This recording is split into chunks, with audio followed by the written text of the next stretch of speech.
Hello. তো দেখো, তোমরা অনেকে আমার কাছে জানতে চাইছিলে বিএসসি অনার্সের ব্যাপারে, যে স্যার বিএসসি অনার্সে কী কী পড়তে হয়, কীভাবে পড়তে হয়, কী কী থাকে সেখানে। তো সেগুলো বিষয়ে এবং অনেকে আমাকে জিজ্ঞেস করছিল, স্যার আপনি বিএসসি অনার্স পড়ান কি বা পড়াবেন কিনা। তো সেগুলো সমস্ত উত্তরে আজকে এই ভিডিওতে তোমরা পাবে। ঠিক আছে, চলো প্রথমে আমি ডিসকাস করে নিই আগে যে বিএসসি অনার্স ফিজিক্সে কী কী রয়েছে বা কী কী পড়তে হবে তোমাদের। অনেকের মধ্যে মিসকনসেপশনটা থাকাটাই স্বাভাবিক। তার কারণ হচ্ছে যে এই তোমরা 11-12 পাস করেছো, তো তোমাদেরকে আমি একটা সিম্পল বিষয় বলি। দেখো, ক্লাস 9 থেকে তোমরা যখন ক্লাস 10 থেকে তোমরা যখন ক্লাস 11-এ উঠেছিলে, তখন দেখবে ক্লাস 10-এ তোমাদের পার্টিকুলার যারা সিবিএসসি বোর্ডে পড়েছে তাদের একটাই সাবজেক্ট ছিল সায়েন্স। যখন তোমরা 11-এ এলে তখন ফিজিক্স, কেমিস্ট্রি, বায়োলজি সেটা ভাগ হয়ে গেল। সিমিলারলি অনেকের ক্ষেত্রে লাইফ সায়েন্স, ফিজিক্যাল সায়েন্স ছিল যারা ওয়েস্ট বেঙ্গল বোর্ডের আন্ডারে। তারা দেখেছো যে ফিজিক্যাল সায়েন্সের দুটো পার্ট ভাগ হচ্ছে, এসে করে ফিজিক্স, কেমিস্ট্রি। তো সেই রকমভাবে তোমাদের যে ফিজিক্স, কেমিস্ট্রি, ম্যাথামেটিক্স সাবজেক্টগুলো রয়েছে, এই সাবজেক্টগুলো যখন তোমরা হায়ার স্টাডিতে পড়বে, মানে অনার্সে যাবে, বিএসসি অনার্সে যাবে, তো সেখানে প্রত্যেকটা সাবজেক্টে কিন্তু আলাদা আলাদা তোমরা পার্ট পেয়ে যাবে। যেমন ধরো, আমি যদি পুরো ফিজিক্সের কথা বলি, তো ফিজিক্সের যে পুরো ফিজিক্সটাকে কয়েকটা পার্টে বিএসসি এবং এমএসসিতে যে কতগুলো পার্ট পড়ানো হয়। এখন আমরা বিএসসি, এমএসসি বলে আলাদা কিছু নেই।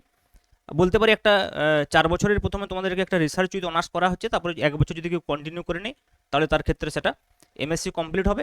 অথবা কেউ যদি 3 বছরের গ্র্যাজুয়েশন ডিগ্রি নিতে চায় উইথ মেজর ফিজিক্স, তাও নিতে পারে। ওকে, অথবা 4 বছরও কেউ পড়তে পারে with major physics with research. তো যাই হোক, মোটামুটি যেটা যেখানে মেজর ফিজিক্স থাকবে আমি তার কথা বলছি, এটা বলাই বেটার। তো দেখো, মেজর ফিজিক্সে যে সাবজেক্টগুলো পড়ানো হয় বেসিক্যালি, যে 5 বছর ধরে পুরো এমএসসি অবধি, সেগুলো হচ্ছে যে টপিকগুলো থাকে, সেই টপিকগুলো থাকে একটা হচ্ছে ম্যাথামেটিক্যাল ফিজিক্স, ভেরি ইম্পর্ট্যান্ট।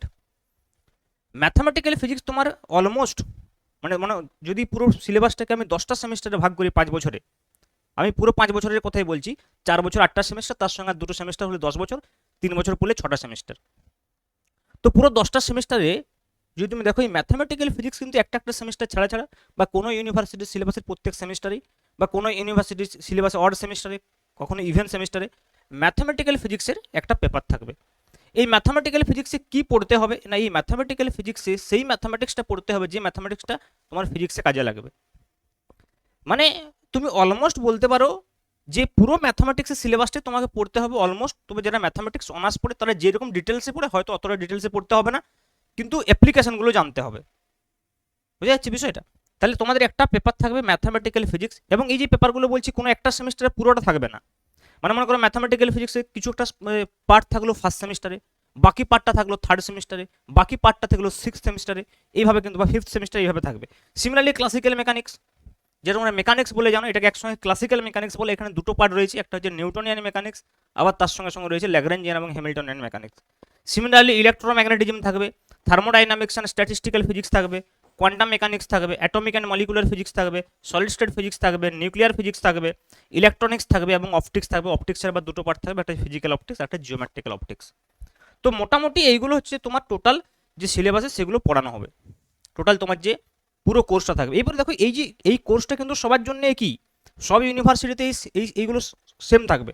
মানে আমি যেটা বলতে চাইছি সেটা হচ্ছে যে, ধরো আমি যদি বলি যে ম্যাথামেটিক্যাল ফিজিক্স, তো ম্যাথামেটিক্যাল ফিজিক্সের মধ্যে যে যে টপিক্সগুলো রয়েছে ভালো করে বোঝো।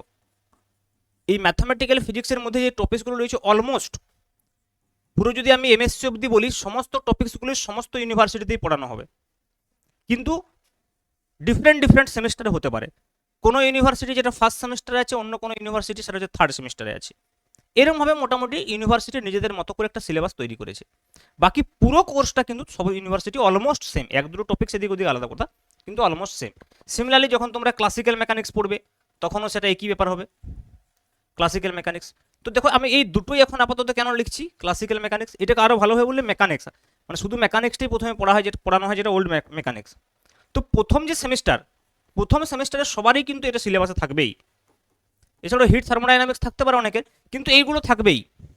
প্রত্যেক ইউনিভার্সিটির সিলেবাসেই ম্যাথামেটিক্যাল ফিজিক্স প্রথম সেমিস্টারে পড়ানো হবেই। এবং এই ম্যাথামেটিক্যাল ফিজিক্সের যে দুটো বেসিক পার্ট, একটা হচ্ছে যে তোমার ভেক্টর ক্যালকুলাস, এটা কিন্তু পড়তেই হবে।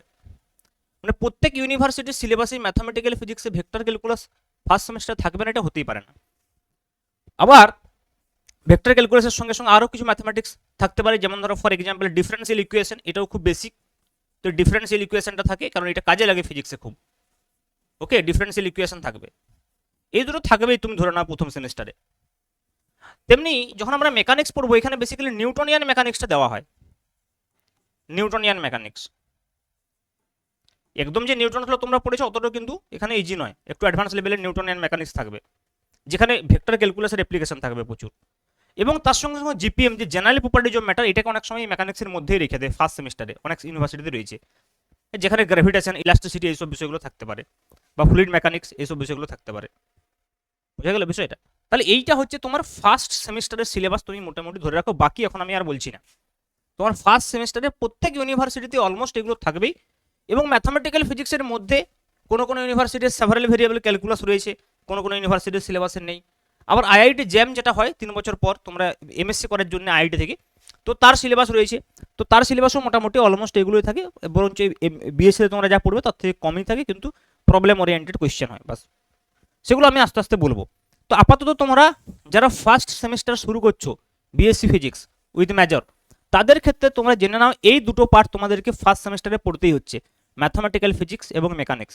এবং এর সবচাইতে যেটা ইম্পর্টেন্ট এবং বেসিক পার্ট সেটা হচ্ছে ভেক্টর ক্যালকুলাস। যেমন ধরো একজন ক্লাস 11-এ উঠলেই তাকে ভেক্টর পড়ানো হয় প্রথমে, কারণ ভেক্টর ছাড়া পুরো ফিজিক্সের দুনিয়া অন্ধকার। তেমনি বিএসসিতে যদি কেউ ভেক্টর ক্যালকুলাস প্রথমে না পড়ে তাহলে তার ক্ষেত্রে মুশকিল হয়ে যাবে। ভেক্টর ক্যালকুলাস, যেখানে গ্রেডিয়েন্ট, ডাইভারজেন্স, কার্ল এসব পড়তে হবে, ঠিক আছে? তো আমি তোমাদের ইউটিউবে এই ভেক্টর ক্যালকুলাসটা পড়াবো নেক্সট ক্লাস থেকেই। বাকি তোমরা যদি আমার কাছে বিএসসি অনার্স পড়তে চাও রেগুলার লাইভ ক্লাসের ব্যাচে, তাহলে আমার সঙ্গে যোগাযোগ করতে পারো।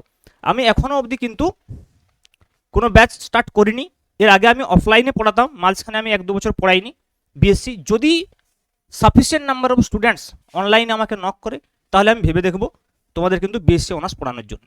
বাকি ইউটিউবে কিন্তু হালকা হালকা কন্টেন্ট আসবে, যেমন ধরো আমি ঠিক করেছি যে ভেক্টর ক্যালকুলাসটা আমি পড়াবো, যেটা বেসিক্স ফর বিএসসি অনার্স।